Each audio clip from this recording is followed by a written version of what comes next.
Hi friends, இன்றைக்கி வந்துட்டு ஏதாவது வீட்டிலேயே முறுமுறுன்னு ஸ்நாக்ஸ் செய்யலான்ட்டு யோசித்து பார்த்தேன். சரி, ஓகே, இது பேக்கரியிலலாம் கிடைக்கும் இல்லையா கஜ்ரா, அது வந்துட்டு வீட்லேயே ரெடி பண்ணிடலாம் அப்படின்னு சொல்லிட்டு 2 கப் அளவு கோதுமை மாவு. இது வந்துட்டு மைதா மாவில் தான் செய்வாங்க. எனக்கு அந்த அளவுக்கு விருப்பம் இல்லை மைதா மாவில் செய்ய.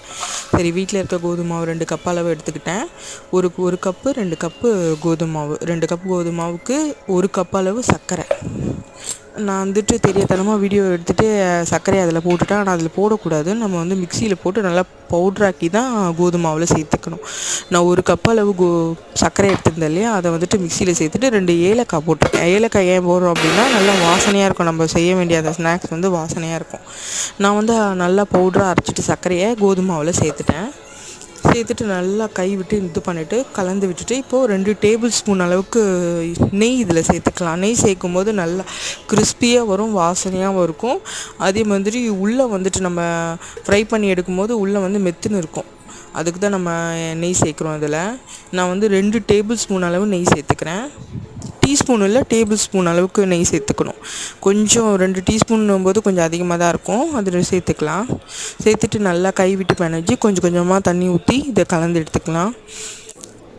பேக்கரியில் நான் செய்கிறது பேக்கரியில் கிடைக்கிற மாதிரி நல்லாவே இருக்கும். இன்னும் சேர்த்து ட்ரை பண்ணி பாருங்கள்.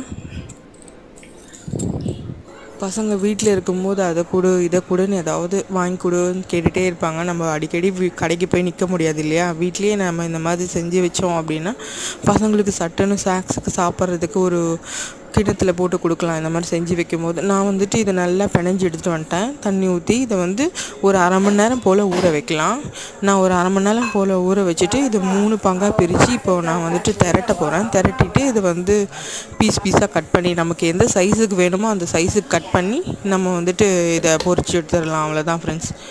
நல்லா ஊறி வந்துடுச்சு மாவு. நான் நல்லா திரட்டி, இது ரொம்ப மெலிசாகவும் இருக்கக்கூடாது, ரொம்ப கனமாகவும் இருக்கக்கூடாது. அந்தளவுக்கு நல்லா திரட்டிட்டு நம்ம வீட்டில் கத்தி வச்சுருப்போம் இல்லையா, அதை வச்சு நல்லா ஸ்லைஸ் பண்ணிக்கலாம். நம்ம முக்கோண ஷேப்லேயும் பண்ணிக்கலாம், இல்லைனா சின்ன சின்ன க்யூப் ஷேப்லேயும் பண்ணிக்கலாம். நான் சின்ன சின்னதாக பண்ணிக்கிட்டேன். க்யூப் ஷேப்பில் பண்ணிவிட்டு இதை எண்ணெயில் போட்டு நல்லா பொரித்து எடுத்துட்டேன். இது கொஞ்சம் நேரம் ஆகும் வேகிறதுக்கு. நம்ம எண்ணெயில் போட்டு கொஞ்சம் நேரம் வேக வச்சு எடுத்துட்டோம் அப்படின்னா நல்லா ஃப்ரை, அது கொஞ்சம் கலர் சேஞ்ச் ஆகி வரும். அப்போது ஓகே, ஃப்ரை ஆயிடுச்சுன்னு அர்த்தம்.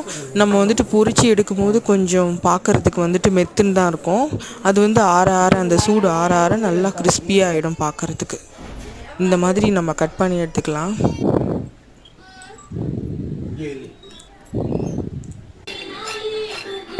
இந்த பாருங்கள், நல்லா ஆறி வந்தோடனே நல்லா கிறிஸ்பியாக ஆகிடுச்சு. சாப்பிட்றதுக்கு டேஸ்ட்டாகவும் இருக்குது. கண்டிப்பாக இதை ட்ரை பண்ணி பாருங்கள்.